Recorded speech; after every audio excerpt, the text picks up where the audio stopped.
Hello everyone, आज हम discuss कर रहे हैं सर्कुलर मोशन का पार्ट 2। हम एंगुलर वेलोसिटी के डिस्कशन को आगे बढ़ा रहे हैं जो हमने लास्ट क्लास में स्टार्ट किया था। देखिए, एंगुलर वेलोसिटी को हमने फाइनल एक फॉर्मूले में कंसेप्चुअलाइज कर लिया था कि जो ओमेगा होता है वो होता है v परपेंडिकुलर रिलेटिव अपॉन में r।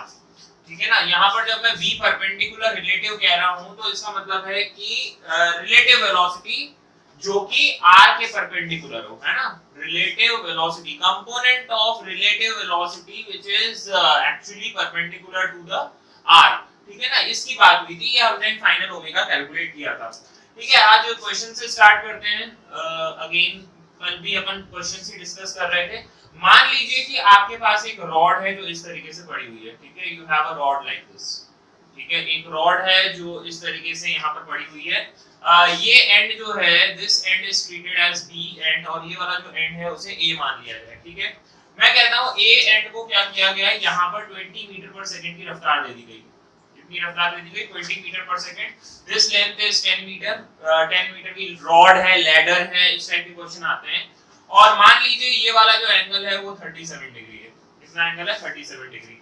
अच्छा, ये तो ऑब्वियसली 90 डिग्रीज है। आपसे पूछा गया find out the omega of point B with respect to A, है ना। ए के रिस्पेक्ट में बी पॉइंट का आपको ओमेगा कैलकुलेट करना है। तो देखिए, उसके लिए आपको क्या करना पड़ेगा, पहले तो ये समझ लो कि यहाँ पर दोनों पॉइंट्स मूव करेंगे, है ना। ऐसा नहीं है कि केवल एक ही पॉइंट मूव कर रहा है। ए को अगर आप इधर लेके जाते हैं तो बी ऑब्वियसली नीचे आएगा, है ना। B will come down. हमें ये रफ्तार नहीं पता है कि कितनी रफ्तार से बी जो है वो नीचे आ रहा है। और अगर दोनों पॉइंट्स मूव करेंगे तो हमें फिर रिलेटिव वेलोसिटी वाला कांसेप्ट चाहिएगा, है ना। तो सबसे पहली चीज जो हम क्या करेंगे, ये फाइंड आउट करेंगे कि b वाला पॉइंट जो है कितनी वेलोसिटी से नीचे आ रहा है। मान लीजिए ये vb रफ्तार से नीचे आ रहा है। ठीक है, बहुत ही स्टैंडर्ड प्रॉब्लम है, इंपॉर्टेंट टिक कर लीजिए, कई बार आपको एग्जाम्स में दिख जाएगा। ठीक है, अब देखिए ये vb से नीचे आ रहा है। ये एंगल ऑब्वियसली कितना हो गया? 53 डिग्रीज हो गया। ठीक है, अगर मैं इसे यहाँ पर एक्सटेंड कर देता हूँ, ये एंगल 37 है तो ये भी एंगल 37 डिग्रीज हो जाएगा। ठीक है, अगर आप इसको पीछे एक्सटेंड कर दें इस तरीके से, तो अब आप अगेन एक काम कर सकते हैं कि vb कैलकुलेट करने के लिए आप कांस्टेंट मोशन का कांसेप्ट यूज करेंगे। कांस्टेंट मोशन, ठीक है, perpendicular of component of velocity which is along the length of the rod should remain the same. ठीक है, रॉड के अलोंग जो भी वेलोसिटी के कंपोनेंट है वो सेम रहने चाहिए। तो देखिए 20 का यहाँ पर अगर कंपोनेंट दिया जाए तो क्या आ जाएगा? 20 cos 37, और इसके परपेंडिकुलर कितना आ जाएगा? 20 sin 37, है ना। 20 के दो कंपोनेंट्स कर दिए। उसी तरीके से इस vb के भी आप दो कंपोनेंट कर सकते हैं, एक यहाँ और एक यहाँ। यहाँ आ जाएगा vb cos 53 डिग्रीज और यहाँ पर आ जाएगा vb sin 53 डिग्रीज। ठीक है, कांस्टेंट मोशन के अकॉर्डिंग कंपोनेंट ऑफ वेलोसिटी जो रॉड के पैरेलल है वो दोनों सेम होने चाहिए। इसका मतलब है कि vb cos 53 डिग्री की वैल्यू किसके बराबर होनी चाहिए? 20 cos 37 के। This should be equals to 20 cos 37 degree. Fine, ये 20 cos 37 के बराबर होना चाहिए। बस सॉल्व कर लेता हूं। vb इनटू ये हो जाएगा 3/5, that is equals to 20 into ये हो जाएगा 4/5। 5 से 5 कैंसिल हो गया तो vb की वैल्यू जो है वो आ जाएगी 80/3। ठीक है ना, कितना आ गया ये? 80/3 मीटर पर सेकंड। अब आपके पास ये चीज आ गई है कि vb की वैल्यू 80/3 है। तो अब अगर मैं आपसे पूछ लूं कि ओमेगा बताइए b का a के रिस्पेक्ट में, ठीक है, तो आप एक बात समझिए कि उसके लिए आपको क्या करना पड़ेगा? a को रेस्ट पे लाना पड़ेगा। a को रेस्ट पे कैसे लाओगे? मुझे कौन सी रफ्तार से मतलब होता है? जो इस r के, आपका r ये है, इसके परपेंडिकुलर जो रफ्तारें हैं उनसे मतलब है। मतलब 20 sin 37 से मतलब है और vb sin 53 से मतलब है। बस यही है। इन दोनों का रिलेटिव अगर निकालूंगा, अगर दोनों ऑपोजिट डायरेक्शन में, तो रिलेटिव के केस में क्या हो जाएंगे? ऐड हो जाएंगे। आप ऐसा भी सोच सकते हो 20 sin 37 पीछे दिया, रुक गया, इसको भी 20 sin 37 पीछे देना पड़ेगा, दोनों वेलोसिटीज ऐड हो जाएंगी। तो सीधी सी बात है कि ओमेगा का b के रिस्पेक्ट में, a के रिस्पेक्ट में अगर b का मैं ओमेगा लिखूंगा तो रिलेटिव वेलोसिटी कितनी आ जाएगी? 20 sin 37 plus vb sin 53 degrees. ठीक है ना। अच्छा, vb की वैल्यू यहां से पुट कर सकते हो 80/3। ठीक है, इसे मैंने सब्स्टिट्यूट कर दिया 80/3 और डिवाइडेड बाय r। इनके बीच की दूरी कितनी है? 10। ठीक है, स्ट्रेट अवे बस अब आपको इसको सॉल्व करना है। जैसे ही सॉल्व करोगे आपका आंसर आ जाएगा इन रेडियन पर सेकंड। ठीक है, बस इस इसको सॉल्व करने के लिए मैं आपके ऊपर ही छोड़ रहा हूँ कि इसको आप इवैल्यूएट कर लेंगे। This is how we go about such problems जहां पर रिलेटिव वाला कांसेप्ट आ जाए, है ना। एक और सवाल करके दिखाता हूं मैं आपको, ध्यान दीजिएगा, ये भी अच्छा सवाल है। ठीक है, देखिए मान लीजिए आपके पास एक सर्कुलर पाथ है, ठीक है, सर्कुलर पाथ है और आपका जो पार्टिकल है वो इनिशियली यहाँ पर था, ठीक है। इस टाइप का मिलता जुलता सवाल आप पहले भी कर चुके हैं काइनेमेटिक्स में, थोड़ा सा और दिमाग लगाइएगा इसमें। ये O पॉइंट है, ये A पॉइंट है। A पॉइंट पे जो रफ्तार थी वो इस पर्टिकुलर डायरेक्शन में थी, V was in this particular direction. कुछ टाइम बाद ये पार्टिकल जो है वो B पॉइंट पे पहुंच जाता है, इसकी रफ्तार अभी भी V है ना, स्पीड तो वही की वही रही है। एक एंगल कवर कर लिया है थीटा, कितना एंगल कवर कर लिया है यहाँ पर, थीटा कवर कर लिया। आपसे पूछ लिया find out the omega of B with respect to A, ठीक है। ऐसा मान लीजिए कि दो पार्टिकल्स हैं, चलो इतना भी नहीं, अगर आपको समझ में आ रहा है तो ऐसा मान लो कि दो पार्टिकल्स हैं, एक A पे है और एक B पे है, ठीक है। Consider two particles A and B। तो आपको क्या निकालना है, ओमेगा ऑफ B निकालना है विद रिस्पेक्ट टू A।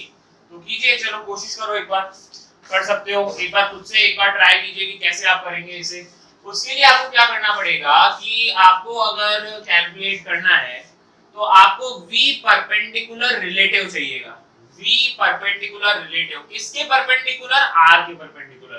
तो अगेन मैं रेडियस मान लेता हूं R, और यहाँ देखिए एक इंपॉर्टेंट चीज, अब यहाँ पर देखिए अगर मैंने इन दोनों को ऐसे ज्वाइन कर दिया है ना, अगर मैं इन दोनों को इस तरीके से ज्वाइन करता हूँ, तो एक पहले अच्छा सा डायग्राम बनाता हूँ यहाँ पे, जिससे और क्लियरली आपको डायग्राम दिख जाए, ठीक है ना। तो ये देखिए आपके पास ये रहा, इस टाइप का सर्कल है, ठीक है, और ये हो गया पॉइंट A जिस पे रफ्तार है ऊपर की डायरेक्शन में यहाँ, और B पॉइंट समथिंग में यहाँ मान लेता हूँ लोग थीटा, तो हम कुछ भी नहीं, हम नहीं पता ना हमें कितना है थीटा, तो कुछ भी एक जनरल थीटा मान लिया मैंने, है ना। ये रहा B और ये जो है ये रहा एंगल थीटा, ठीक है। इस पर जो रफ्तार है वो कुछ इस डायरेक्शन में, ठीक है ना। आपको क्या करना है कि सबसे पहले तो इन दोनों पॉइंट्स को ज्वाइन कर दीजिए, ठीक है। इन दोनों पॉइंट्स को ज्वाइन कर दिया, कोई परेशानी वाली बात नहीं है। ये हो गया R, ये हो गया R। पहले तो A और B के बीच में मैं डायरेक्ट दूरी निकाल लेता हूं, फिर तो मैं कंपोनेंट वगैरह करके चीजें कैलकुलेट कर ही दूंगा। देखिए मैं यहां से क्या कर रहा हूं, एक परपेंडिकुलर ड्रॉप कर रहा हूं। यहां से आप क्या कीजिए, एक परपेंडिकुलर ड्रॉप कीजिए, ठीक है, such that this angle is θ/2 और ये एंगल भी कितना हो जाएगा, θ/2। तो आप बताइए ये दूरी कितनी हो जाएगी, अगर ये R है, ये परपेंडिकुलर है, तो ये दूरी कितनी हो जाएगी, this distance will be equals to R, और कौन सा कंपोनेंट, साइन वाला, है ना। आप खुद सोचिए, ये R है, ये θ/2 है, तो ये दूरी कितनी हो गई, this distance becomes equals to R sin θ/2, और इसी तरीके से ये डिस्टेंस भी कितनी हो जाएगी, R sin θ/2। तो मेरे हिसाब से A और B के बीच में जो परपेंडिकुलर डिस्टेंस हो गया वो हो जाएगा 2R sin θ/2, ठीक है ना। इतना तो आपको समझ में आ जाना चाहिए। अब नेक्स्ट चीज देखिए, मैं कंपोनेंट लूंगा वेलोसिटी के जो कि इसके परपेंडिकुलर हो, A B के परपेंडिकुलर वेलोसिटी के कंपोनेंट्स, ठीक है। तो उसके लिए क्या कीजिए, पहले आपको एंगल्स देखने पड़ेंगे, है ना। एंगल देखते हैं तरीके से। अब देखो अगर ये एंगल θ/2 है, ये 90 है, तो सीधी सी बात है ये कितना हो जाएगा, ये हो जाएगा 90 माइनस θ/2। सीधी बात है, आपको ये बात समझ में आ रही है। ये एंगल कितना हो जाएगा, कॉमन सेंस की बात है। अगर ये θ/2 है, ये 90 है, तो ये कितना हो जाएगा, 90 माइनस θ/2, ठीक है ना। ये हो गया 90 माइनस θ/2, और ये अगर 90 माइनस θ/2 हो गया तो ये भी 90 माइनस θ/2 हो गया, तो ये अगेन कितना हो जाएगा, θ/2, ठीक है ना। ये कितना हो जाएगा, θ/2 हो जाएगा।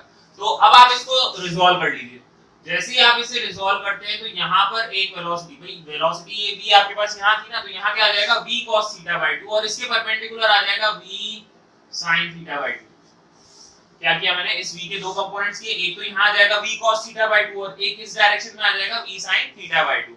इस तरीके से यहाँ करो। अब यहाँ करते हैं, ये θ/2 है, ये कितना है 90, तो ये हो गया 90 माइनस θ/2, ये वापस कितना हो जाएगा, ये हो जाएगा θ/2। अब इस वेलोसिटी के भी दो कंपोनेंट्स हो जाएंगे, एक इधर हो जाएगा v cos θ/2 और एक इस डायरेक्शन में हो जाएगा v sin θ/2, ठीक है ना। तो अब आप देख सकते हैं कि a b के परपेंडिकुलर वेलोसिटीज के कंपोनेंट्स क्या है, v sin θ/2 और v sin θ/2। तो इन दोनों का रिलेटिव अगर मैं लिखूंगा, v परपेंडिकुलर रिलेटिव अगर लिखूंगा, तो that will be equals to 2v sin θ/2। Opposite direction में होते हैं तो ऐड हो जाते हैं। अपॉन इन दोनों के बीच की दूरी, तो ये हो जाएगा 2r sin थीटा बाय 2, ठीक है ना। तो जब आप इन दोनों को कंपेयर करेंगे तो यहाँ से आपके पास ओमेगा आ जाएगा, omega of b with respect to a, तो that will be equals to v by r, ठीक है ना। सिंपल सा इसका आंसर क्या आ जा रहा है, v बाय r होगा, खत्म, ये आंसर है। अच्छा सवाल था, समझिएगा, थोड़ा सा ट्रिग्नोमेट्री का यहाँ नॉलेज चाहिए, रिजॉल्व करना आना चाहिए, ये पता होना चाहिए वेलोसिटी हमेशा टेंजेंशियल होगी, ठीक है। तो ये सारी बातों का ध्यान रखते हुए आप इस क्वेश्चन को सॉल्व कर लेंगे। So that is the answer. Next अगला सवाल देखते हैं, ठीक है। अच्छे अच्छे सवाल आते हैं इस पे ओमेगा पे, कोई मतलब आपको इसलिए मैं ज्यादा डिटेल में करा रहा हूं क्योंकि रोटेशनल मैकेनिक्स में एक और बार आएगा ये, है ना। चलो अब एक और क्वेश्चन कराता हूं। मान लीजिए कि आपके पास एक सर्कुलर पाथ पे कुछ पॉइंट्स मार्क्ड है, ठीक है। यहाँ कुछ पॉइंट्स मार्क कर रहा हूँ, मान लीजिए ये पॉइंट ए है, this is point A, this is point B, this is point C, और यहाँ पर एक और पॉइंट डी है जो यहाँ से कुछ थीटा एंगल पे, ठीक है ना, यहाँ से थीटा एंगल पे कुछ है, ठीक है। रेडियस जो है इस सर्कल का वो r है, ठीक है। और एक पार्टिकल जो है ना वो v रफ्तार से a पॉइंट पे जाता हुआ दिखा हमें, ठीक है। यहाँ से v पॉइंट पे a पॉइंट पे v रफ्तार है उसकी, ठीक है। आपसे पूछा गया कि ओमेगा निकाल दीजिए a पॉइंट का with respect to o, omega of a with respect to c, omega of a with respect to b और omega of a with respect to d, ठीक है। ये सारे ओमेगा आपको कैलकुलेट करने हैं, ठीक है। चलो कोशिश करते हैं एक एक करके। सबसे पहले आप o पे बैठ के इसको देखेंगे तो सीधी सी बात है कि यहाँ से वेलोसिटी कितनी है, v है, मतलब r के परपेंडिकुलर वेलोसिटी तो v है, तो ये तो सीधा सीधा सा हो जाएगा कितना, v बाय r, इसमें तो ज्यादा कुछ सोचने की बात ही नहीं है, v हो गया, और r के परपेंडिकुलर वेलोसिटी का कंपोनेंट तो v है, खत्म। अब c पे बैठ के a का ओमेगा बताना है, तो बताइए अगेन यहाँ पर वेलोसिटी, ये जो दूरी है वो सीधी सीधी तो 2r है, और परपेंडिकुलर वेलोसिटी कितनी है, v है, तो ये भी सीधा सा आ गया v बाय 2r, क्या आ गया, v बाय 2r। अब आ जाइए omega of a with respect to b, b के रिस्पेक्ट में a का ओमेगा निकालना है, ठीक है। तो देख लीजिए बहुत आसान है, अगेन सर्कल मान लेता हूं, ठीक है ना। ये रहा आपका पॉइंट a और ये रहा आपका पॉइंट b, ठीक है। This is point a and point b, velocity mark कर देता हूं, ये रही वेलोसिटी v, ठीक है। आप इन दोनों पॉइंट्स को ज्वाइन कर देंगे, ठीक है ना। अच्छा ये r है, ये r है, तो ये कितना हो जाएगा, √2r, 90 डिग्रीज है, राइट एंगल ट्रायंगल है, ये हो गया √2r, ठीक है। अच्छा ये एंगल हो गया 45 डिग्रीज, तो ये भी हो जाएगा 45 डिग्रीज, v के दो कंपोनेंट कर दो, इधर हो जाएगा v cos 45 डिग्री और इधर परपेंडिकुलर हो जाएगा v sin 45 डिग्री। क्या इसमें कोई परेशानी है, नहीं होनी चाहिए। तो देखो ये तो हो गई इनके बीच की डायरेक्ट दूरी √2r, और इसके परपेंडिकुलर वाली वेलोसिटी कौन सी, v sin 45, v cos 45 से तो कोई मतलब ही नहीं है क्योंकि हमें तो परपेंडिकुलर वेलोसिटी चाहिए होती है। तो ओमेगा जो है a का विद रिस्पेक्ट टू v हो जाएगा, परपेंडिकुलर वेलोसिटी कितनी, v sin 45 अपॉन में ये दूरी कितनी है, √2r के बराबर, sin 45 कितना, 1/√2, तो √2 कितना हो जाएगा 2, तो ये हो जाएगा v बाय 2r, आंसर कितना आ गया, आंसर v बाय 2r। तो आसान है ये वाला भी, ठीक है। अब नेक्स्ट करते हैं omega of a with respect to d, d के रिस्पेक्ट में a का ओमेगा निकालना है, ठीक है। चलो कैलकुलेट करते हैं, इसको मैं हटा दे रहा हूं। सो थर्ड का भी आंसर कितना आ गया, v बाय 2r, यहां लिख देता हूं v बाय 2r, ठीक है। अब d के रिस्पेक्ट में a का ओमेगा, अब देखो ध्यान से, पहले तो मैं एंगल्स मार्क कर देता हूं, पहले तो मैं सीधा सीधा इन दोनों को ऐड कर रहा हूं, मतलब ज्वाइन कर रहा हूं एक लाइन से। ध्यान दीजिए ये रेडियस r है, ये भी रेडियस r है, ये r है और ये भी r है, ये हो गया आपके ट्रायंगल का एक्सटीरियर एंगल। तो सम ऑफ इंटीरियर एंगल्स, ये एंगल प्लस ये एंगल इक्वल्स टू थीटा होना चाहिए, और क्योंकि ये दोनों r r है तो ये वाले एंगल्स भी इक्वल होने चाहिए, आइसोसेलेस ट्रायंगल, ठीक है ना। ये थीटा है तो ये कितना हो जाएगा, थीटा बाय 2, ये भी कितना हो जाएगा, थीटा बाय 2, ठीक है। अब क्या करना है कि पहले तो ये दूरी निकालनी है, a से d वाली है ना, तो मैं क्या करूंगा कि यहाँ से एक परपेंडिकुलर ड्रॉप कर देता हूँ, यहाँ से एक परपेंडिकुलर ड्रॉप कर दीजिए, ठीक है ना। दोनों ट्रायंगल्स एक जैसे हो गए, ये r है, ये थीटा बाय 2 है, तो ये दूरी कितनी हो गई, this becomes r cos theta by 2, और इसी तरीके से ये भी बन जाएगा, ये r है, ये थीटा बाय 2 है, ये भी हो जाएगा r cos थीटा बाय 2। तो a और d के बीच की जो दूरी हो गई वो हो गई 2r cos थीटा बाय 2, ठीक है ना, इसमें तो कोई ज्यादा परेशानी नहीं होनी चाहिए। अब बस आपको क्या करना है, वेलोसिटी का कंपोनेंट करना है which is perpendicular to this distance, ठीक है ना, इस डिस्टेंस के परपेंडिकुलर वेलोसिटी का कंपोनेंट। उसके लिए मैं दोबारा डायग्राम बना दे रहा हूं अच्छे से। मान लीजिए ये ए पॉइंट था, ये वाला जो पॉइंट है ये डी है, ठीक है, इन दोनों को इस तरीके से आप ज्वाइन कर दीजिए, ठीक है। ये आपको पता है ये एंगल जो है ये θ/2 है, ठीक है, दिस एंगल इज θ/2। कोई दिक्कत है इसमें, कोई दिक्कत वाली बात नहीं होनी चाहिए। ये एंगल θ/2 दे रखा है तो ऑब्वियस सी बात है ये भी θ/2 हो जाएगा। ये वेलोसिटी v है, ठीक है, ये वेलोसिटी v हो गई। अच्छा ये v है, ये θ/2 है, तो ये कितना हो गया 90 θ/2। ये कितना हो गया 90 θ/2। तो सीधी सी बात है इस डायरेक्शन में कौन सा कंपोनेंट आ जाएगा, v cos 90 θ/2। cos कंपोनेंट आ जाता है ना, तो cos 90 θ क्या होता है, sin θ होता है, तो ये हो जाएगा v sin θ/2। और ऑब्वियस सी बात है इधर v sin θ/2 आया तो इसके परपेंडिकुलर क्या आ जाएगा, v cos θ/2। ऑब्वियस सी बात है, अगर आप परपेंडिकुलर करेंगे तो ये 90 θ/2 तो ये वापस θ/2 हो जाएगा, तो यहाँ v cos θ/2 हो जाएगा। बस खत्म हो गया, आपका आंसर ही आ गया। तो velocity of omega of a with respect to d अगर आपको निकालना है तो ये वाला वेलोसिटी देखेंगे, है ना, क्या है v cos θ/2 और डिवाइडेड बाय AD, ये दूरी कितनी है 2r cos θ/2। देखो cos θ/2 से cos θ/2 गया, आंसर क्या आ गया v/2r, यही आ गया v/2r, ठीक है ना। तो कंसेप्चुअल क्लैरिटी होनी चाहिए ओमेगा निकालने में, है ना। इस तरीके से हम कैलकुलेट करेंगे ओमेगा। चलो और देखते हैं, और क्वेश्चन देखते हैं इसी के ऊपर बेस्ड, ओमेगा की कैलकुलेशन के ऊपर। मान लीजिए कि एक ऑब्जेक्ट है जिसे किसी एंगल से प्रोजेक्ट किया गया, मतलब मैं कह रहा हूं यहाँ पर प्रोजेक्टाइल मोशन की बात कर रहा हूं, है ना, I am talking of projectile motion. चलिए मान लीजिए कि एक ऑब्जेक्ट जो है उसको इस तरीके से प्रोजेक्ट किया गया है, ठीक है ना, object is projected like this, और जब उसे इस तरीके से प्रोजेक्ट किया गया है, मान लीजिए 10 मीटर पर सेकंड से प्रोजेक्ट कर दिया गया, ठीक है, making an angle of 37 degree with the horizontal. ये पॉइंट O है जिस पॉइंट से प्रोजेक्ट किया गया। अब ये ऊपर गया गया गया गया गया और हाईएस्ट पॉइंट को अटेन करके नीचे आ गया, ठीक है, ऐसे ही होता है प्रोजेक्ट में। आपसे पूछा गया कि जब वो हाईएस्ट पॉइंट पे है, ठीक है ना, आपको ओमेगा कैलकुलेट करना है। Find omega with respect to O when particle is at highest point, ठीक है, जब पार्टिकल अपने हाईएस्ट पॉइंट पे हो तब आपको ओमेगा कैलकुलेट करना है with respect two point O, ठीक है, सिंपल है। सबसे पहले तो आपको ये पता होना चाहिए कि अगर यहाँ आपने 10 मीटर पर सेकंड से प्रोजेक्ट किया है तो इसके दो कंपोनेंट्स लिए जा सकते हैं वेलोसिटी के। यहाँ आ जाएगा 10 cos 37 which is 8 और यहाँ आ जाएगा 6 मीटर पर सेकंड। वेलोसिटी के दो कंपोनेंट्स कर दिए।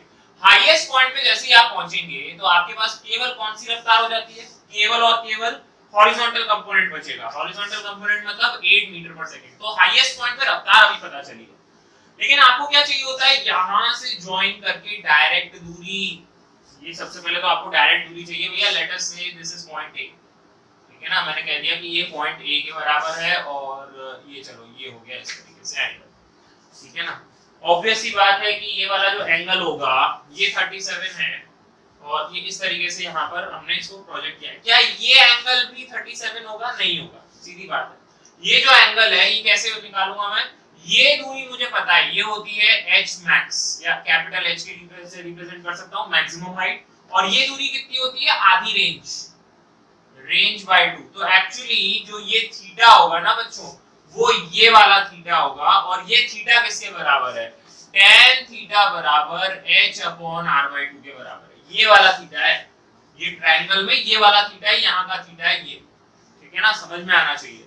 तो अब आप देखिए कि आप इस 8 के दो कंपोनेंट्स कर सकते हैं। एक तो यही आ जाएगा 8 cos थीटा और एक इधर क्या आ जाएगा 8 sin थीटा। वाह, अब पता चला है आपको कि आपको निकालना क्या है। अब मैं मोटे-मोटे रूप में जो है लिख सकता हूं कि ओमेगा जब अपन कैलकुलेट कर रहे हैं, यहाँ पे जब मैं लिख रहा हूं omega of A with respect to O, ठीक है, तो सबसे पहले तो मैं कंपोनेंट लिखूंगा वेलोसिटी का जो कि परपेंडिकुलर है, कौन सा, 8 sin थीटा।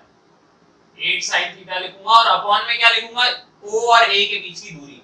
अब आप बताइए sin थीटा आप कैसे लिखेंगे, tan थीटा पता है, tan थीटा, देखो पहले तो h निकालना पड़ेगा, मैक्सिमम हाइट अटेन कैसे निकालोगे, u square sin square theta by 2g से, ये तो हाइट निकलेगी।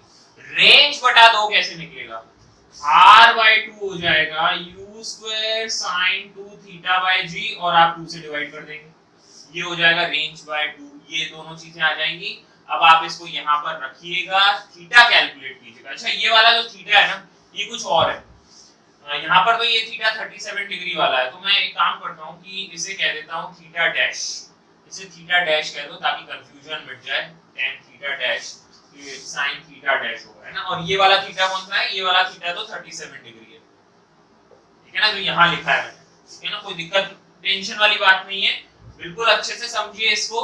ये वाला थीटा डैश है, ठीक है ना, और ये वाला जो है ये ओरिजिनल एंगल ऑफ प्रोजेक्शन है, ठीक है। यहाँ से आप वैल्यूज पुट कीजिएगा, u आपको पता है, थीटा आपको पता है, g पता ही होता है, यहाँ से रखेंगे तो थीटा डैश की वैल्यू आ जाएगी, sin थीटा डैश भी निकल जाएगा। और OA वाली दूरी कैसे निकालोगे, OA वाली दूरी निकालने का जो तरीका है वो है, आप इस तरीके से निकालेंगे, इसको आप लिख सकते हैं अंडर रूट में r/2 का होल स्क्वायर प्लस h का स्क्वायर, ठीक है, ये भी कर सकते हो। या और क्या तरीका है, ये हाइपोटेनस हो गया ना, ये हाइपोटेनस हो गया, थीटा डैश पता है आपको, तो चाहे तो आप sin थीटा लगा लो, cos थीटा लगा लो, कुछ भी कर सकते हो, है ना, आपके ऊपर है अभी। तो इस तरीके से ये सारी वैल्यूज यहाँ पर फिल करनी पड़ेंगी, जैसे ही फिल करोगे सब निकालोगे तब आंसर आएगा। लंबा चौड़ा कैलकुलेशन है, आपके ऊपर छोड़ रहा हूँ, कांसेप्ट समझा दिया मैंने। हो सकता है एग्जाम में मतलब जो है रिलेटिवली आसान वैल्यूज देके आपसे कैलकुलेशन करवा दे, तो ये सब आपको करना होता है, ठीक है, याद रखना इसे। अच्छा इसी सवाल में मैं एक चीज और जोड़ सकता हूं कि मान लीजिए मैंने आपसे पूछा कि जब वो ग्राउंड को स्ट्राइक करेगा ना, when it is about to strike the ground, तब आपको ओमेगा निकालना है। मतलब सवाल वही है कि 10 मीटर पर सेकंड से आपने ऑब्जेक्ट को प्रोजेक्ट किया 37 डिग्री पे, आपसे पूछा गया find out omega with respect to O when object is about to hit the ground।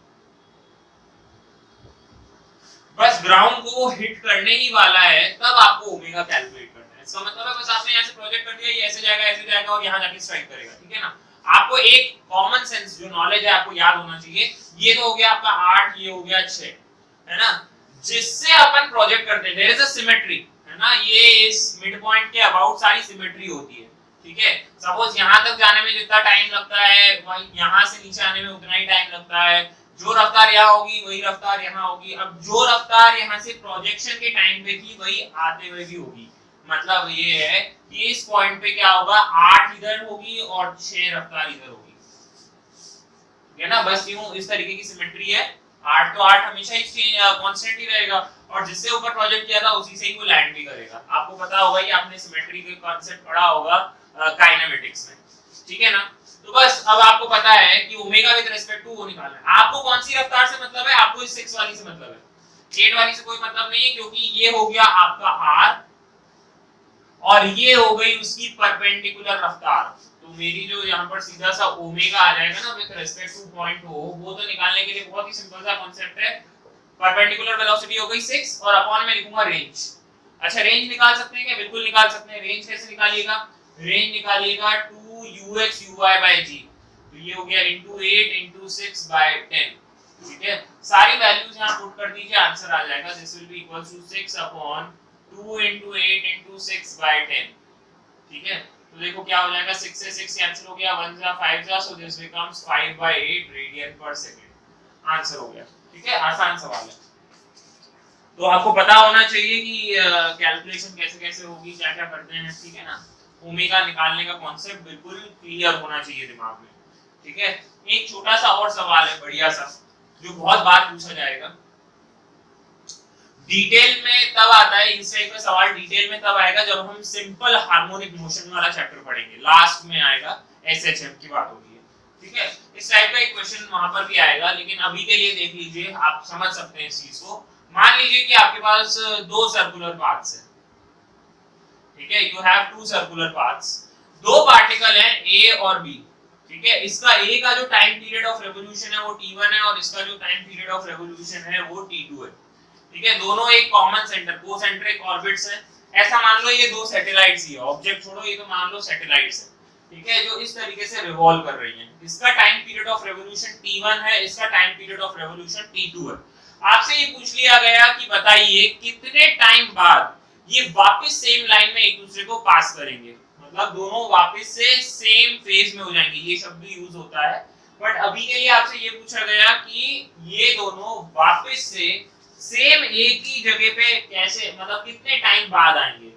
अगर मैं एग्जैक्ट लैंग्वेज इसकी पढ़ूं तो एग्जैक्ट लैंग्वेज कुछ ऐसा कहती है कि आफ्टर व्हाट मिनिमम टाइम, कितने मिनिमम टाइम के बाद the satellites will be again on the same line, कितने टाइम के बाद ये वापस से सेम इसी लाइन पे आ जाएंगे। सेम लाइन पे आने का मतलब आप समझ रहे हैं, देखो इसका टाइम कुछ अलग है, इसका टाइम कुछ अलग है, दोनों अलग अलग टाइम पीरियड से चल रहे हैं, ठीक है ना। हो सकता है ये बड़ा तेजी से घूम रहा हो और ये धीरे धीरे घूम रहा हो, ठीक है। ये तो दो चक्कर काट लिए, पता चला ये यहीं पहुंचा, यहीं पहुंचा, यहीं पहुंचा, यहीं पहुंचा, यहीं पहुंचा, और ये हम चाह रहे हैं कि दोनों एक साथ वापस से इसी लाइन को कब सेम लाइन पे आ जाएंगे।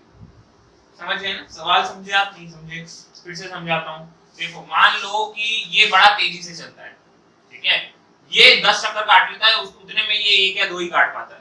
तो क्या होगा कि ये तो बड़ा तेजी से चल रहा है, ये धीरे धीरे धीरे धीरे धीरे धीरे चल रहा है, ये धीरे धीरे धीरे चल रहा है, ये आ रहा है, आ रहा है, आ रहा है, आ रहा है, आ रहा है, देखो ये आ रहा है, आ रहा है, और ये इस टाइम पे दोनों एक साथ वापस आ जाएंगे। तो यही टाइम पूछा गया कि कितने टाइम बाद वो वापस से एक ही लाइन पे सेम लाइन पे आ जाएंगे, ठीक है। सवाल पहले क्लैरिटी होनी चाहिए। तो लिख लीजिए after what minimum time will they be again on the same line, ठीक है। अब देखिए इसका मतलब, अब मतलब कैसे सॉल्व किया जाता है इसको। वही वाली बात है कि दोनों किसी ना किसी ओमेगा से घूम रहे हैं, ठीक है ना, दोनों किसी ना किसी ओमेगा से घूम रहे हैं, इसका भी कुछ ओमेगा होगा और इसका भी कुछ ना कुछ ओमेगा होगा, ठीक है। तो मैं उसके लिए क्या कर रहा हूं कि इसे रोक दे रहा हूं, ठीक है ना, इसे मैं रोक दूंगा। अगर ए को रोक दूंगा, जब दोनों ऑब्जेक्ट साथ में चल रहे होते हैं तो आप क्या करते हैं, आप एक चीज को रोक देते हैं और केवल दूसरे को चलने देते हैं, ठीक है। तो अब सोचिए कि अगर मैंने ए को स्टॉप कर दिया, सपोज मैंने कर दिया स्टॉप ए, अगर ए स्टॉप हो चुका है तो बस अब बी को ही तो पूरा चक्कर घूम के आना है, नहीं समझे, फिर से समझाता हूं। दो ऑब्जेक्ट्स एक साथ चल रहे हैं, दो ऑब्जेक्ट्स एक साथ चल रहे हैं, तो क्या करना पड़ता है, एक को रोकना पड़ता है। एक को रोक दो, ए को मैंने स्टॉप कर दिया, ए को स्टॉप करने के लिए क्या करना पड़ेगा, जिस ओमेगा से वो घूम रहा है उसे ऑपोजिट डायरेक्शन में उतना ही ओमेगा दे दो, है ना। सपोज दोनों इस डायरेक्शन में चल रहे हैं ना, ये इस डायरेक्शन में चल रहा है, ये इस डायरेक्शन में चल रहा है, तो इसे रोकने के लिए इस डायरेक्शन में ओमेगा दे दूंगा। तो बी के पास अब नेट ओमेगा कितना आ जाएगा, खुद का तो है ही इस डायरेक्शन में, और ए का ऑपोजिट डायरेक्शन में ओमेगा यहां हो जाएगा। तो अगर मैंने ए को स्टॉप कर दिया तो what will be the omega of B with respect to A, B का ए के रिस्पेक्ट में, जिसके रिस्पेक्ट में होता है उसे रुका हुआ होता है, तो इसका मतलब मैं लिख दूंगा omega B minus omega A.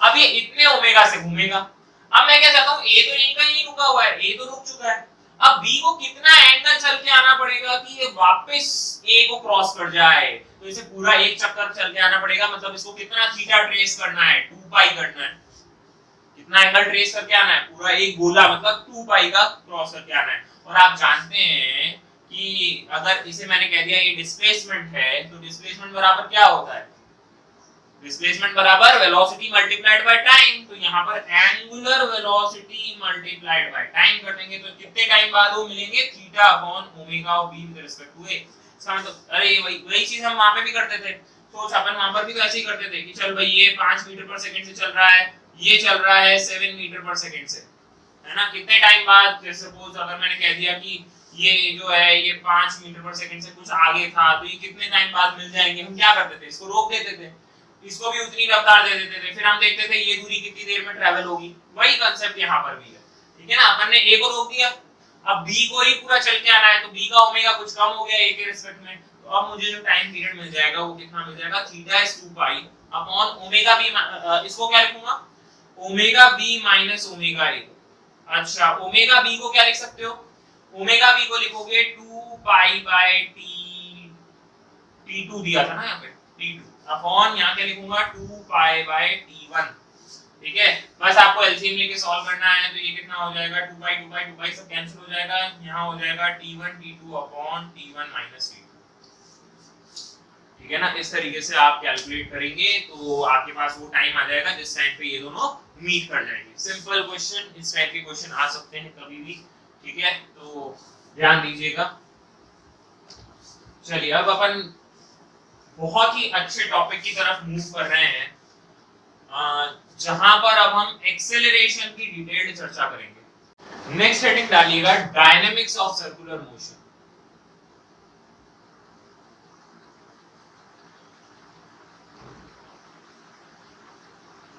Dynamics of circular motion, देखिए कॉन्सेप्ट यहां से बिल्डअप करना स्टार्ट कीजिएगा क्योंकि यहां से एक्चुअल चैप्टर स्टार्ट होता है। ठीक है, टफ कॉन्सेप्ट ऑफ एक्सेलरेशन। अब एक्सेलरेशन का जब हम टॉपिक डिस्कस कर ही रहे हैं तो आपको एक बात तो पता है कि acceleration is defined as rate of change of velocity with respect to time, है ना। dv/dt से हम वेलोसिटी को डिफाइन, एक्सेलरेशन को डिफाइन कर लेते हैं। ठीक है, rate of change of velocity with respect to time. देखिए जब भी हम वेलोसिटी की बात कर रहे होते हैं तो वेलोसिटी के पास दो चीजें होती है। ठीक है ना, वेलोसिटी किस तरीके से चेंज की जा सकती है, एक तो उसका मैग्नीट्यूड चेंज करके। मैग्नीट्यूड चेंज करने का मतलब है कि आप स्पीड चेंज कर दीजिए। अगर आप स्पीड चेंज कर पा रहे हैं, मतलब मैग्नीट्यूड बदल रहे हैं, तो आप अगर स्ट्रेट लाइन पे भी जा रहे हैं, स्ट्रेट लाइन मोशन भी कर रहे हैं तो भी वो एक्सेलरेटेड हो जाएगा क्योंकि स्पीड तो बदल रही है, मैग्नीट्यूड बदल रहा है। लेकिन कई बार ऐसा होता है कि मैग्नीट्यूड ना बदले, मैग्नीट्यूड नहीं बदलना है लेकिन वेलोसिटी बदलनी चाहिए। दैट मींस इसका जो दूसरा फैक्टर है जो कि डायरेक्शन होता है उसे चेंज कर दिया जाए, है ना। तो वेलोसिटी का चेंज होना मतलब या तो मैग्नीट्यूड बदल जाए या फिर डायरेक्शन ऑफ मोशन बदल जाए। इन आइदर केस वेलोसिटी में चेंज माना गया है। तो एक्सेलरेशन क्या होता है, dv/dt, rate of change of velocity with respect to time. अब वेलोसिटी को कैसे चेंज किया जाए, या तो उसका मैग्नीट्यूड चेंज किया जाए या direction.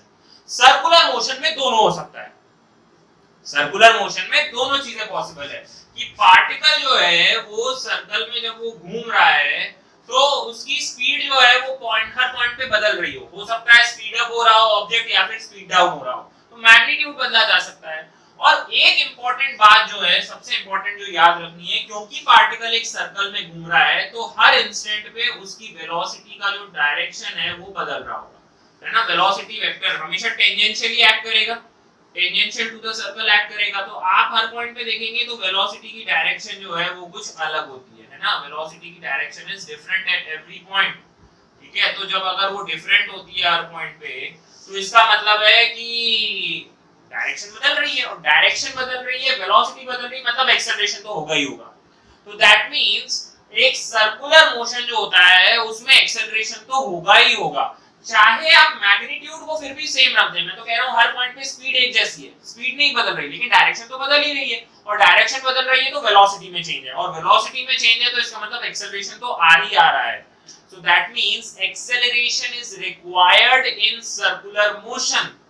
Okay, although not required to change the magnitude, although the magnitude may remain same, speed may remain same, but since at every instant the direction of motion is changing, that means it is an accelerated motion. At every point certain amount of acceleration will act.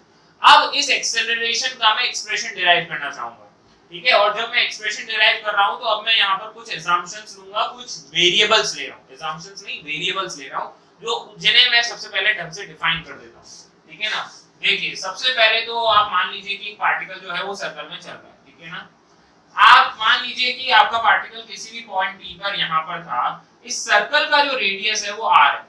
Circle का radius कितना define कर दिया गया है, r है, ढंग से समझना। और पार्टिकल किसी भी एंगुलर पोजीशन थीटा पे, किसी भी एंगुलर पोजीशन थीटा पे है, मैं दो वेक्टर्स डिफाइन कर रहा हूं, दो यूनिट वेक्टर्स डिफाइन कर रहा हूं। यूनिट वेक्टर कहां जा रहे हैं, ध्यान से देखिए। यूनिट वेक्टर एक तो जा रहा है along the radius in outward direction, जिसे मैं कहूंगा radially outward direction ur cap. ठीक है, what is ur cap, this is a unit vector along या फिर मैं लिख सकता हूं radially outwards, radially outward direction में एक यूनिट वेक्टर है। रेडियली आउटवर्ड्स का मतलब होता है along the radius और आउटवर्ड डायरेक्शन में। ठीक है, और एक और मैं यूनिट वेक्टर डिफाइन करूंगा। मान लेता हूं पार्टिकल इस तरीके से चल रहा है, मतलब एंटी क्लॉकवाइज जो है वो घूम रहा है। तो एक और मैंने वेक्टर यहाँ पर डिफाइन कर दिया जिससे मैंने कहा यूटी कैप। क्या डिफाइन किया है? UT cap. And what is this UT cap? UT cap is unit vector along the tangent। ठीक है, किसके along है ये? along the tangent है, टेंजेंशियली ड्रॉ किया ना, तो ये बात समझ में आनी चाहिए।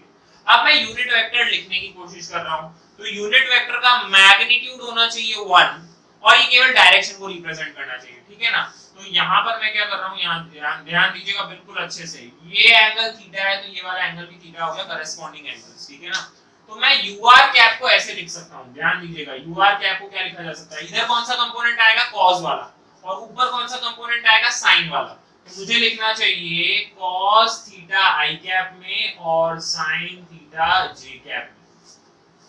ये बना नहीं बना यूनिट वेक्टर? अब इसका अंडर रूट में मैग्नीट्यूड लेके देखो, अंडर रूट में cos square theta plus sin square theta 1 हो जाएगा। यूनिट वेक्टर को रिप्रेजेंट कर रहा है cos theta along x axis, sin theta along y axis. दो कंपोनेंट्स कर सकते थे ना। इसी तरीके से अच्छा सोचो, ये थीटा, ये कितना हो जाएगा? 90 माइनस थीटा, ये हो गया 90 माइनस थीटा, तो ये वापस कितना हो जाएगा? थीटा हो जाएगा, क्योंकि भाई ur और ut के बीच में एंगल कितना है? 90 डिग्री का। Remember, ut cap is perpendicular to ur cap, दोनों एक दूसरे के परपेंडिकुलर है, क्योंकि ये तो अलोंग रेडियस है और ये अलोंग टेंजेंट है। रेडियस और टेंजेंट तो एक दूसरे के परपेंडिकुलर होते ही हैं, ऑब्वियस सी बात है। ठीक है, तो ये थीटा हो गया। अगर ये थीटा हो गया तो यहाँ कौन सा कंपोनेंट आएगा? cos थीटा का, और इधर कौन सा कंपोनेंट आएगा? sin थीटा का। समझ गए कि नहीं समझे?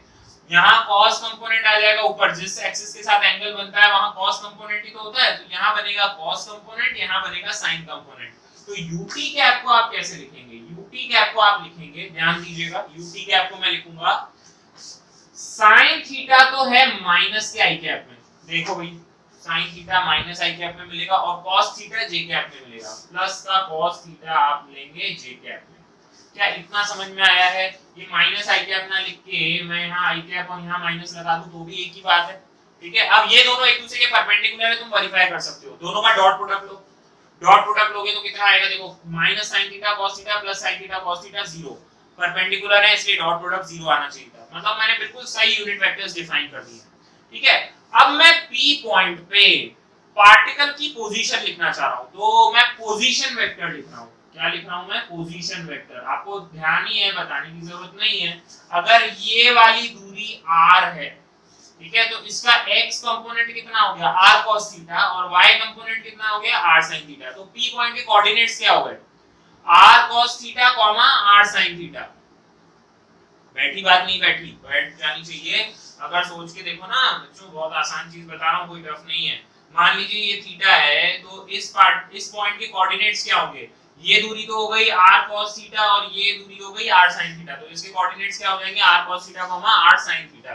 तो इसका जो r वेक्टर है, पोजीशन वेक्टर, वो लिखना चाहिए r cos theta i cap में और r sin theta j cap में। ठीक है ना, r cos theta i cap में और r sin theta j cap में। ठीक है, बहुत आसान। क्या मैं जानता हूं कि पोजीशन वेक्टर को डिफरेंशिएट करने से वेलोसिटी मिलती है? बिल्कुल हम जानते हैं। वेलोसिटी वेक्टर कितना हो जाएगा? वेलोसिटी वेक्टर जो हो जाएगा वो हो जाएगा dr/dt। मैं डिफरेंशिएट कर रहा हूं, let us differentiate it. Okay, अब देखो यहाँ पर रेडियस r तो चेंज होगा नहीं, r चेंज नहीं हो रहा है, ठीक है ना, तो थीटा चेंज हो रहा है, ऑब्वियस सी बात है, टाइम के साथ थीटा चेंज हो रहा है। और मैं कह रहा हूं कि थीटा भी जो चेंज हो रहा है ना, तो इसको डिफरेंशिएट करेंगे तो r तो कांस्टेंट है, मैं अलग से लिख दे रहा हूं, r कांस्टेंट है उसे अलग से लिख दो। cos थीटा का डिफरेंशिएशन माइनस का sin थीटा, अच्छा ये i कैप में तो होगा, ठीक है, लेकिन थीटा का भी तो डिफरेंशिएशन होगा विद रिस्पेक्ट टू टाइम। तो आप t के रिस्पेक्ट में डिफरेंशिएट कर रहे हैं ना, तो यहां मुझे और क्या लिखना चाहिए? d theta by dt। Chain rule, पहले तो cos थीटा का हो गया माइनस sin थीटा, और फिर थीटा का होगा d theta by dt plus, अब sin थीटा का डिफरेंशिएशन करो, sin थीटा का डिफरेंशिएशन होता है cos थीटा, और फिर थीटा का लिखूंगा d थीटा बाय dt, और ये किस में रहेगा? मेरे पास j कैप में रहेगा। ठीक है, तो देखो वेलोसिटी वेक्टर को ऐसे लिखा जा सकता है, देखो r तो है ही है, d theta by dt common आ जाएगा, and what is d theta by dt? Omega होता है, यही चीज ओमेगा होती है। ठीक है ना, और अंदर में क्या आ जाएगा? देखो यहाँ आ जाएगा minus sin theta i cap plus cos theta j cap. ये वेक्टर कुछ देखा देखा सा लग रहा है, minus sin theta i cap plus cos theta j cap. Yes, this is u tangential, यही तो u टेंजेंशियल है। तो देखो इसको मैंने क्या लिख दिया, वेलोसिटी। ये बहुत इंपॉर्टेंट और अच्छा रिजल्ट आया है बच्चों, बहुत ही सुंदर रिजल्ट है ये। कि जो आपके पास यहाँ पर चीज आई है ना, बहुत मस्त मजेदार चीज है। क्या चीज है देखो, वेलोसिटी वेक्टर को है ना क्या लिखा जा सकता है, आर ओमेगा, और वो है u टेंजेंशियल का cap. u tangential cap, u tangential का क्या काम है, ये तो डायरेक्शन दिखाता है, और r ओमेगा मैग्नीट्यूड है। यही तो सिखाया मैंने तुम्हें। वेलोसिटी जब पार्टिकल घूम रहा है सर्कल में तो उसकी वेलोसिटी क्या होगी, ओमेगा r होगी। ये तो पता ही है सभी को, v equals to omega r no relationship भी डिराइव करवाया था, मतलब याद करवाया था मैंने आपको। तो देखिए यहाँ पर सीधी सीधी सी एक ही बात की जा रही है कि अगर ये रेडियस r है और आप ओमेगा से घूम रहे हैं तो वेलोसिटी जो है ना वो टेंजेंशियल डायरेक्शन में होगी, u टेंजेंशियल। तो u टेंजेंशियल यही तो था जो कि r वेक्टर के परपेंडिकुलर था। तो ये देखिए कितना बढ़िया रिजल्ट आया। इससे मुझे पता चलता है कि वेलोसिटी जो है वो क्या रहती है, हमेशा हर पॉइंट पे टेंजेंशियल रहेगी, r के परपेंडिकुलर रहेगी, है ना। और उसका मैग्नीट्यूड कितना होगा, ओमेगा इनटू r। ठीक है, इस यहां तक अगर आपको समझ में आ गया हो तो ठीक है ना। ये हो गई मेरी इक्वेशन नंबर 1। अब अगर वेलोसिटी आ चुकी है तो क्या एक्सेलरेशन भी निकाला जा सकता है, बिल्कुल निकाला जा सकता है। एक्सेलरेशन कैसे निकालते हैं हम, acceleration is given as dv/dt, rate of change of velocity with respect to time. Differentiate कर दीजिए उस इक्वेशन को, तो एक्सेलरेशन जो आ जाएगा वो आ जाएगा r। अच्छा, इसमें अब दो चीजें वेरिएबल हो सकती हैं। देखो यहाँ पर एक तो थीटा बदल रहा है समय के साथ, और क्या ऐसा भी हो सकता है ओमेगा भी बदल रहा हो। अगर स्पीड नॉन यूनिफॉर्म है, मैं कह रहा हूँ स्पीड बदल रही है, speed is changing with respect to time, और अगर स्पीड बदलेगी तो ओमेगा बदल जाएगा। सोचो अगर स्पीड हर पॉइंट पे बदलेगी तो ओमेगा भी बदल रहा होगा। सपोज पार्टिकल स्पीड अप कर रहा है और v equals to omega r specified है। ओमेगा जो है सॉरी v जो है वो स्पीड को रिप्रेजेंट कर रहा है। अगर स्पीड बढ़ेगी तो ओमेगा भी बढ़ेगा क्योंकि रेडियस तो कांस्टेंट है सर्कल का। हो गई ऊपर से बात। मैं कह रहा हूं अगर रफ्तार बढ़ती है या घटती है तो ओमेगा भी बढ़ेगा या घटेगा क्योंकि r तो कांस्टेंट है। तो मैं तो ये पॉसिबिलिटी भी लेके चल रहा हूं कि ओमेगा भी वेरिएबल हो सकता है ना। सर्कल में ओमेगा वेरिएबल होता ही है जब एंगुलर एक्सेलरेशन आता है। तो वही उसी बात पे मैं लेके जा रहा हूं आपको। अब इस इक्वेशन को मैं डिफरेंशिएट करूंगा। यहाँ दो चीजें वेरिएबल है, ओमेगा भी वेरिएबल है और थीटा भी वेरिएबल है। तो प्रोडक्ट रूल लगेगा, प्रोडक्ट रूल। एक बार एक को डिफरेंशिएट करेंगे दूसरे को कांस्टेंट मानते हुए। तो एक बार मैं ओमेगा को डिफरेंशिएट कर रहा हूं, पहली बार में मैं ओमेगा को डिफरेंशिएट कर रहा हूं, तो मैं लिख दूंगा d ओमेगा बाय dt, और ये ब्रैकेट वाली चीज को मैं कांस्टेंट मान लिया, i cap plus cos theta j cap. ठीक है, प्लस अब क्या किया मैंने, अब r ओमेगा को कांस्टेंट रख दिया। ये r ओमेगा, अब ओमेगा को कांस्टेंट माना, अब इसका डिफरेंशिएशन करूंगा तो क्या आ जाएगा, डिफरेंशिएशन प्लस का r ओमेगा, डिफरेंशिएशन बताओ माइनस का sin थीटा का डिफरेंशिएशन cos थीटा, और फिर थीटा का भी करना पड़ेगा d थीटा बाय dt। ये हो जाएगा i कैप, प्लस में आ जाएगा cos थीटा का डिफरेंशिएशन, cos थीटा का डिफरेंशिएशन इज माइनस का sin थीटा, और फिर थीटा का डिफरेंशिएशन और होगा d थीटा बाय dt, और ये आ जाएगा j कैप। ठीक है ना। अब देखो इसको और सॉल्व करते हैं तो क्या आएगा, एक्सेलरेशन को लिख सकता हूं r, क्या आप जानते हैं d omega by dt, d omega by dt alpha होता है, दिस इज एक्चुअली अल्फा, और इसको मैंने क्या लिखा, u tangential cap, ut cap, है ना, प्लस। अब इधर आ जाइए, देखो यहाँ पर क्या आएगा, ध्यान से सुनना, माइनस माइनस कॉमन निकाल लो तो यहाँ आएगा माइनस r ओमेगा, क्या d थीटा बाय dt भी तो ओमेगा ही होता है, ओमेगा इनटू ओमेगा हो जाएगा ओमेगा स्क्वायर, ये हो जाएगा ओमेगा स्क्वायर, और अंदर में क्या बचेगा, अंदर में बचेगा cos theta i cap plus sin theta j cap. ठीक है ना। What is cos theta i cap plus sin theta j cap, ये बच्चों u रेडियल है, this is radial unit vector, है ना। तो इसको मैं लिखूंगा ur, तो मेरा जो एक्सेलरेशन होगा वो हो जाएगा alpha r ut cap plus, पहले तो माइनस ही लिख देता हूं आपकी खुशी के लिए, इसको मैं लिख लेता हूं ur रेडियल। ठीक है ना। क्या किसी को इस बात से भी बुरा लगेगा कि अगर मैं इसे प्लस लिख दूं और यहां माइनस में ले लूं, कोई बुरी लगने वाली बात नहीं है, इसे मैंने माइनस में ले लिया। This is the expression for net acceleration. आप नहीं जानते हैं कि ये कितना इंपॉर्टेंट इक्वेशन आई है, इसमें दो एक्सेलरेशंस आए हैं पार्टिकल के, ध्यान दीजिएगा, यही मेन चैप्टर है, पूरे चैप्टर में आपको यही सिखाने की कोशिश की जा रही है कि अब पार्टिकल के पास दो एक्सेलरेशन है। कौन कौन से एक्सेलरेशन है, जो नेट एक्सेलरेशन आया है ऑब्जेक्ट का दैट इज इक्वल्स टू, एक तो आया है अल्फा आर यू टेंजेंशियल में, प्लस आया है ओमेगा स्क्वायर आर, और ये आया है माइनस के यू रेडियल में। देखो किसी भी वेक्टर के आगे माइनस साइन लगाने का मतलब क्या होता है, अपोजिट डायरेक्शन, अपोजिट डायरेक्शन। तो पहले तो मैं इनकी डायरेक्शन समझा देता हूं आपको। एक ये वाला जो एक्सेलरेशन है अल्फा आर, जो कि अलोंग द टेंजेंट लगता है, इसे हम रिप्रेजेंट करते हैं at से। This is known as tangential acceleration. इसे क्या कहा गया है, इसे कहा गया है टेंजेंशियल एक्सेलरेशन।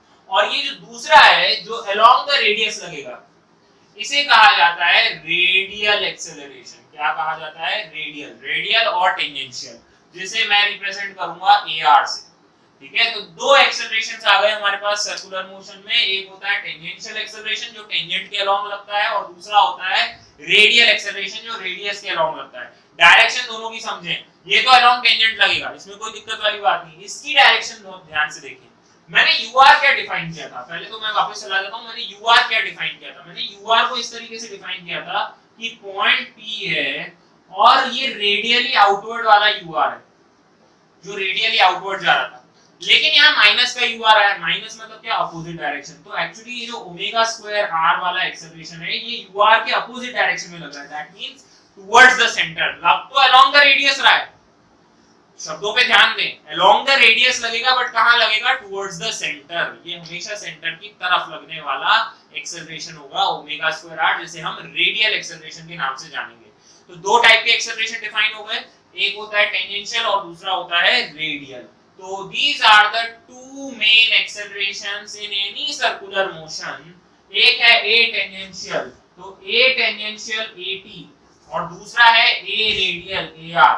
ये किसके अलोंग लगेगा, अलोंग द टेंजेंट, और वो दूसरा किसके अलोंग लगेगा, radial acceleration along the radius लगता है। इसी रेडियल एक्सेलरेशन को आप बचपन से सेंट्रीपिटल एक्सेलरेशन के नाम से भी जानते हैं। इसी को ही हम सेंट्रीपिटल एक्सेलरेशन भी कहते हैं।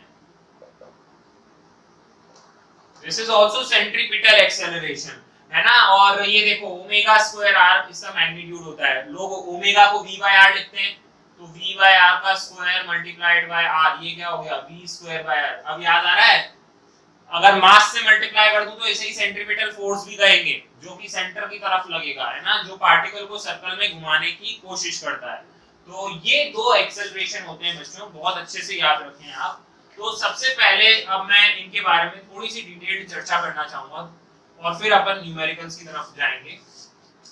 देखिए दो टाइप के ये जो एक्सेलरेशन आपको मिले हैं, इनकी यूटिलिटी क्या है। सबसे पहले मैं बात करूंगा A टेंजेंशियल की, ठीक है ना। सबसे पहले मैं बात कर रहा हूं टेंजेंशियल एक्सेलरेशन की।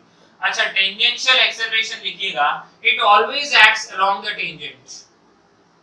It always acts along the tangent। ये हमेशा टेंजेंट के अलोंग एक्ट करेगा, ठीक है। और इसका काम क्या होता है, रिमेंबर, इसका काम होता है कि ये स्पीड को चेंज करने के काम आता है, ठीक है ना। ये या तो अलोंग द वेलोसिटी लगेगा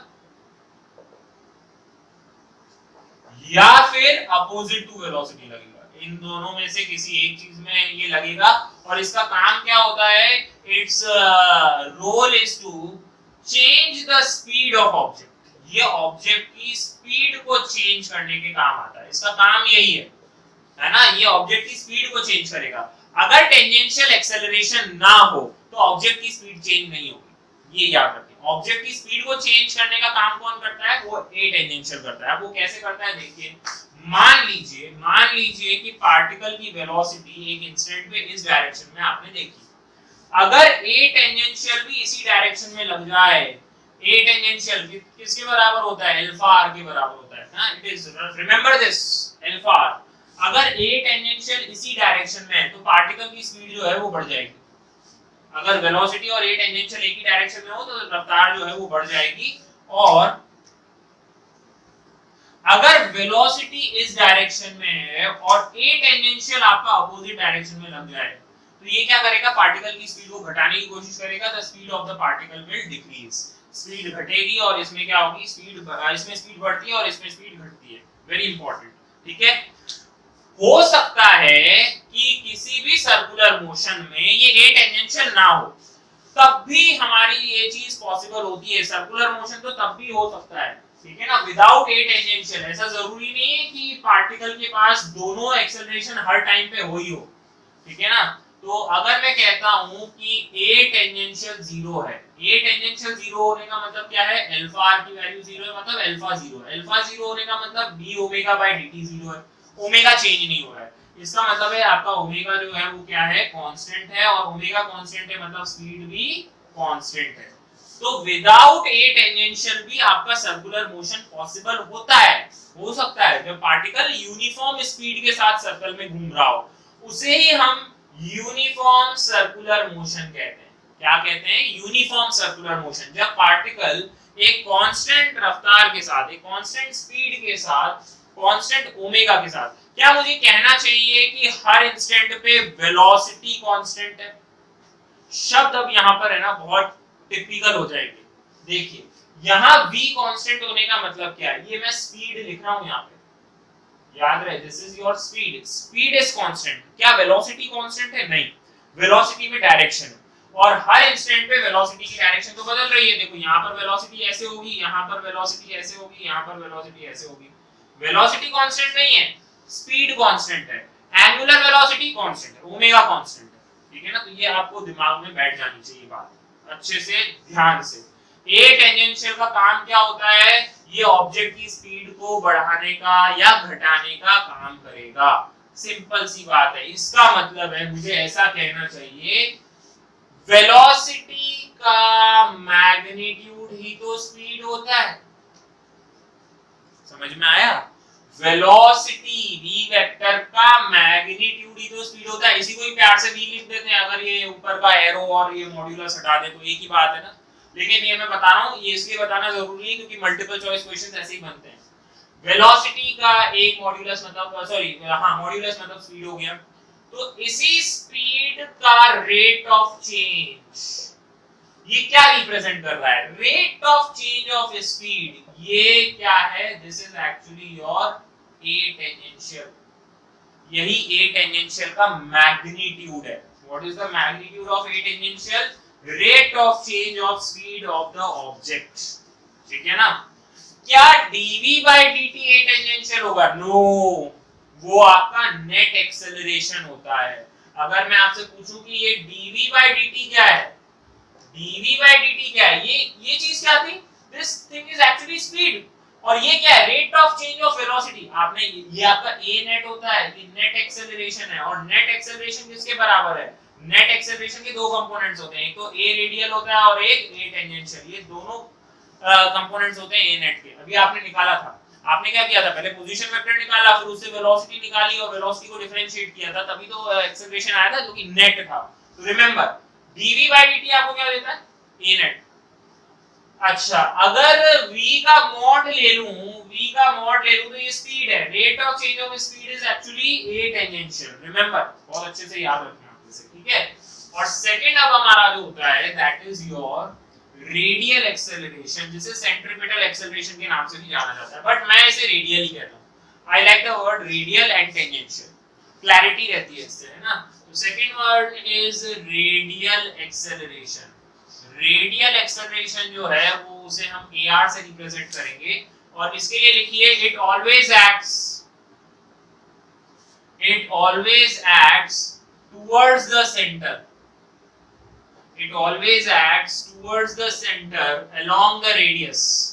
ये along the radius act करता है, और इसका काम ये होता है it is responsible for, very important। देखो ये मैं अगर लाइनें यहाँ लिख रहा हूँ ना तो वो बहुत ज्यादा इंपॉर्टेंट है, तभी मैं पूरी लाइन लिख रहा हूँ, नहीं लिखता हूँ। it is responsible for changing the direction of particle। ये डायरेक्शन बदलने के काम आता है हर इंस्टेंट पे, है ना। हर इंस्टेंट पे पार्टिकल की डायरेक्शन कौन बदलता है, a रेडियल बदलता है। a रेडियल का मैग्नीट्यूड क्या होता है, a radial is actually omega square r which is v square by r भी कह सकते हैं आप, ठीक है ना। तो बहुत इंपॉर्टेंट है, ये डायरेक्शन को बदलता है हर पॉइंट पे, और हर पॉइंट पे डायरेक्शन बदलनी भी चाहिए, क्योंकि अगर डायरेक्शन नहीं बदलेगी तो क्या होगा, पार्टिकल सर्कल में घूम ही नहीं सकता है। तो a रेडियल का होना बहुत जरूरी है सर्कुलर मोशन में। अगर a रेडियल नहीं है ना तो पार्टिकल सर्कल में नहीं घूम सकता है। ए रेडियल का होना बहुत जरूरी है, ठीक है। अब जैसे यहाँ देखो, मान लीजिए अगर पार्टिकल की वेलोसिटी चाहे इस डायरेक्शन में हो, ए रेडियल हमेशा सेंटर की तरफ लगता है। हर पॉइंट पे ए रेडियल जो है वो सेंटर की तरफ लगेगा एट एवरी पॉइंट, ठीक है। It will always act towards the centre along the radius. क्या इतनी बात आपको क्लियर है? विदाउट ए रेडियल सर्कुलर मोशन पॉसिबल नहीं होगा। क्या विदाउट ए टेंजेंशियल सर्कुलर मोशन पॉसिबल है? यस, तब पॉसिबल है, ठीक है ना। अभी जाके आगे मैं अपनी इस बात को भी थोड़ा सा वायलेट करूंगा, एक छोटा सा एक्सेप्शन है जो मैं आगे आपको दूंगा जब आप और थोड़ा पढ़ेंगे इसे। तो अभी के लिए आप इतना याद रखेंगे। क्या इतनी बात आपको समझ में आ गई है? मैं एक शब्द और इंट्रोड्यूस करना चाहता हूं, ध्यान दीजिएगा अच्छे से। बच्चों dv by dt आपने बता दिया, ये चीज भी आपने बता दी। What is this? dv by dt का whole magnitude, dv by dt का होल मैग्नीट्यूड, ये क्या है? इसका मतलब है this is rate of change of velocity with respect to time. ये आपको क्या देगा? ये आपको a net देगा। जब वेलोसिटी को डिफरेंशिएट करोगे तो वो a net देगा। a net का मॉड ये हो गया, ये a net का मैग्नीट्यूड हुआ। dv by dt तो क्या है? a net ही तो है, उसका मैग्नीट्यूड ये हो गया a net का मैग्नीट्यूड। और अगर dv का मॉड अपॉन dt करूंगा तो वो at का मैग्नीट्यूड होता है, ठीक है ना। a टेंजेंशियल का मैग्नीट्यूड मिलता है। अच्छे से याद रहे, ये सारी जो छोटी-छोटी बातें हैं ना बहुत इंपॉर्टेंट है, ठीक है। On the basis of whether आपके सर्कल के अंदर, सर्कुलर मोशन के अंदर अल्फा है या नहीं है, मतलब a टेंजेंशियल है या नहीं है, हम सर्कुलर मोशन को दो पार्ट्स में तोड़ते हैं। The first one is known as uniform circular motion and the other one is known as non-uniform circular motion। पहले मैं uniform circular motion के बारे में थोड़ा सा बताना चाहूंगा। Uniform circular motion, हेडिंग डाल लीजिएगा, uniform circular motion। First one is uniform circular motion। अभी यूनिफॉर्म सर्कुलर मोशन क्या होता है? ये यूनिफॉर्म सर्कुलर मोशन वो है जिसमें ओमेगा जो है वो कांस्टेंट रहता है। हर पॉइंट पे ओमेगा जो है वो क्या रहेगा? कांस्टेंट रहेगा। मतलब पार्टिकल की जो स्पीड है वो कांस्टेंट रहेगी।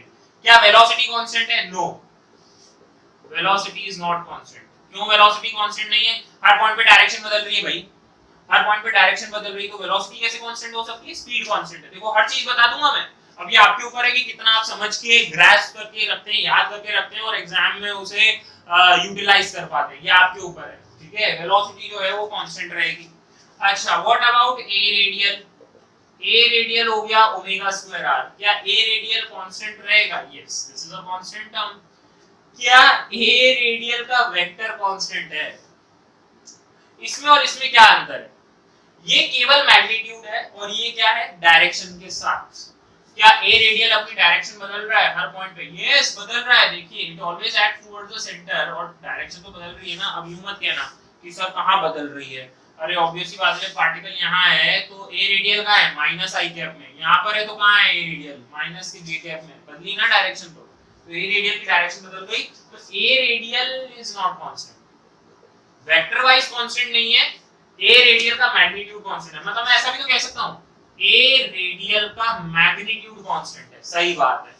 अगर ओमेगा कांस्टेंट है तो अल्फा क्या होता है? डी ओमेगा बाय dt, वो 0 हो गया। अल्फा 0 हो गया तो ए टेंजेंशियल क्या होता है? अल्फा आर, वो भी 0 हो गया। ए टेंजेंशियल 0 है, ठीक है ना। तो मेरे हिसाब से जो नेट एक्सेलरेशन होता है पार्टिकल का वो होता है a radial plus a tangential. A tangential तो 0 हो गया। अगर ए टेंजेंशियल 0 हो गया तो ए नेट किसके बराबर हो गया बच्चों? ए रेडियल के बराबर हो गया, ठीक है। क्या ए रेडियल हर पॉइंट पे कांस्टेंट है?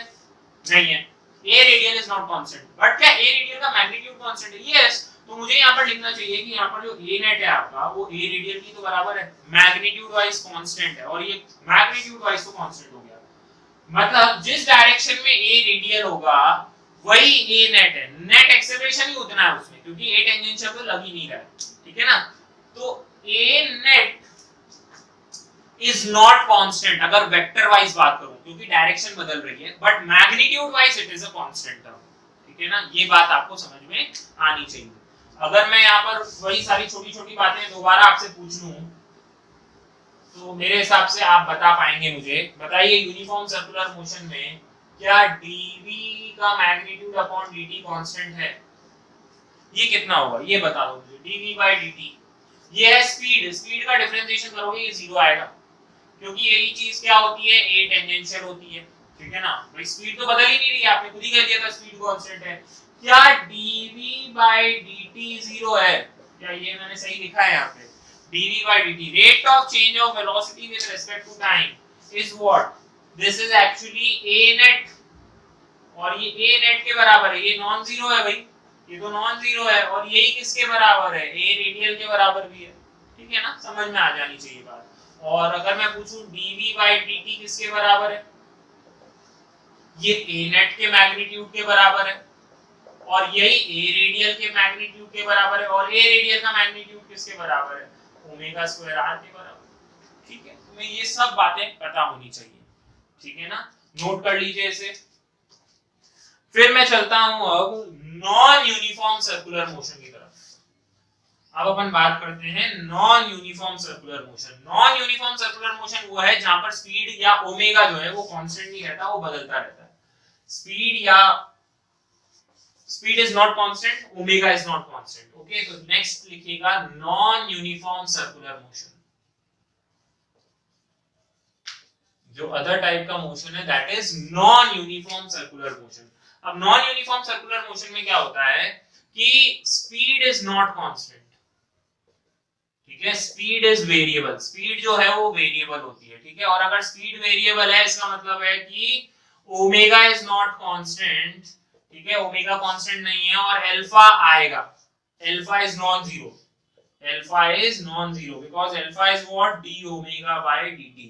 तो पार्टिकल के पास दोनों एक्सेलरेशन आते हैं बच्चों, इस केस में पार्टिकल के पास दोनों एक्सेलरेशन आएंगे, एक तो a radial which is omega square r, ये ओमेगा बदल रहा है तो a रेडियल तो है ही है, और a टेंजेंशियल जो है वो अल्फा r होता है, ये भी है ही है, ठीक है। तो पार्टिकल के पास अब दो एक्सेलरेशन हो गए, देख लो इंपॉर्टेंट है ये। यहां पर सपोज लग रहा है a टेंजेंशियल, ठीक है, मान लिया मैंने a टेंजेंशियल इस डायरेक्शन में लग रहा है, और a रेडियल तो हमेशा सेंटर की तरफ ही लगेगा, this is the direction of a radial. दोनों एक्सेलरेशंस ऐड करेंगे तो आपका जो a नेट होगा वो इन दोनों का कोई रिजल्टेंट होता है, ये याद रखें। ये जनरल सर्कुलर मोशन है, नॉन यूनिफॉर्म सर्कुलर मोशन एक जनरल है जहां पर दोनों चीजें आ रही है, at भी आ रहा है और a रेडियल भी आ रहा है, ठीक है ना। अगर इस एंगल को थीटा कह दिया जाए तो आपका tan थीटा जो है किसके बराबर हो जाएगा, a tangential upon a radial के बराबर। This is the value of tan theta which is 80 upon ar, ठीक है। Did you get the point? बहुत इंपॉर्टेंट है। कभी-कभी एंगल यहां से भी डिफाइन किया जा सकता है, ठीक है ना। तो a नेट का जो मैग्नीट्यूड है वो, भाई अगर मैं वेक्टर वाइज लिखूं तो ये a radial plus a tangential हो गया, ठीक है ना, दोनों एक दूसरे के रिस्पेक्ट में 90 डिग्रीज पे हैं। तो a नेट का मैग्नीट्यूड कितना होगा, this is under root of ar square plus at square. Under root में ar square plus at square जो है वो नेट एक्सेलरेशन देगा। ये सबसे ज्यादा इंपॉर्टेंट इक्वेशन है, ये नेट एक्सेलरेशन की इक्वेशन है, ठीक है ना। a रेडियल का स्क्वायर प्लस a टेंजेंशियल का स्क्वायर, आप चाहें तो इनका मैग्नीट्यूड भी यहां लिख के और अच्छे से इसको लिख सकते हैं। a रेडियल क्या होता है, ओमेगा स्क्वायर r का भी whole square plus a tangential is what, alpha r का whole square. This is how you will calculate a net, ठीक है ना। तो ये डायरेक्शन वाइज भी पता होना चाहिए, मैग्नीट्यूड वाइज भी पता होना चाहिए, सारी बातें कंसेप्चुअली क्रिस्टल क्लियर होनी चाहिए, तभी जाके आगे आपसे न्यूमेरिकल्स बनेंगे, ठीक है। जैसे फॉर एग्जांपल अगर मैं आपसे डायरेक्शन पूछूं, डायरेक्शन रिलेटेड सवाल पूछूं कि कहां-कहां पर a नेट लगेगा, a नेट की डायरेक्शन पूछ रहा हूं आपसे, ठीक है ना, a नेट की डायरेक्शन। चलिए बताइए a नेट की direction for this particular case. मान लीजिए कि वेलोसिटी इस डायरेक्शन में है, ठीक है, और a टेंजेंशियल जो है मतलब पार्टिकल की स्पीड जो है वो घट रही है। छोड़ो मैं क्यों बताऊं a टेंजेंशियल किस डायरेक्शन में, मैं तो कह रहा हूं पार्टिकल की जो वेलोसिटी है वो घट रही है, स्पीड जो है वो घट रही है, ठीक है। आप बताइए कि यहाँ पर a नेट की डायरेक्शन क्या होगी, find out the direction of a net. सबसे पहले तो आप देखिए स्पीड जो है वो घट रही है, स्पीड घट रही है मतलब a टेंजेंशियल कहां लग रहा होगा, पीछे की तरफ। जब स्पीड और भाई स्पीड को घटाने का काम कौन करेगा, a टेंजेंशियल, जब वो पीछे लगेगा तभी तो स्पीड घटेगी। और ऊपर की डायरेक्शन में सेंटर की तरफ लगेगा a रेडियल, a टेंजेंशियल और a रेडियल का रिजल्टेंट a नेट इस डायरेक्शन में लगेगा बच्चों। सिंपल सी बात है, a नेट की डायरेक्शन ये हो जाएगी, ठीक है ना। और देखो मान लीजिए कि आपके पास एक सिंपल पेंडुलम है, ठीक है ना, सिंपल पेंडुलम इस तरीके से ऑसिलेट कर रहा है, जब पार्टिकल यहाँ पर होगा, ये भी तो एक तरीके से सर्कुलर मोशन ही कर रहा होता है, तो इस पार्टिकल पे ये इस तरीके से सर्कुलर मोशन कर रहा है, तो एकदम हाईएस्ट पॉइंट इधर गया, इस पॉइंट पे जाके फिर वापस इधर ही तो लौटता है, तो जब ये इधर लौट रहा था तब पूछा जा रहा है, तो ए टेंजेंशियल तो इधर लगेगा अलोंग द टेंजेंट, यही तो सर्कल हो गया, इसी सर्कल में तो ये घूम रहा है, और ए रेडियल टुवर्ड्स द सेंटर लगेगा, भाई इसी पॉइंट के अबाउट ये सर्कुलर मोशन कर रहा है, ए टेंजेंशियल इधर ए रेडियल इधर, तो ए नेट कहां लग जाएगा, somewhere in this particular direction, ठीक है ना, तो आपको डायरेक्शन देखना आनी चाहिए, ठीक है। तो यहाँ तक मैं आज अपना लेक्चर वाइंड अप करता हूँ, जहाँ पर आपने a radial, a tangential, a net के बारे में समझा।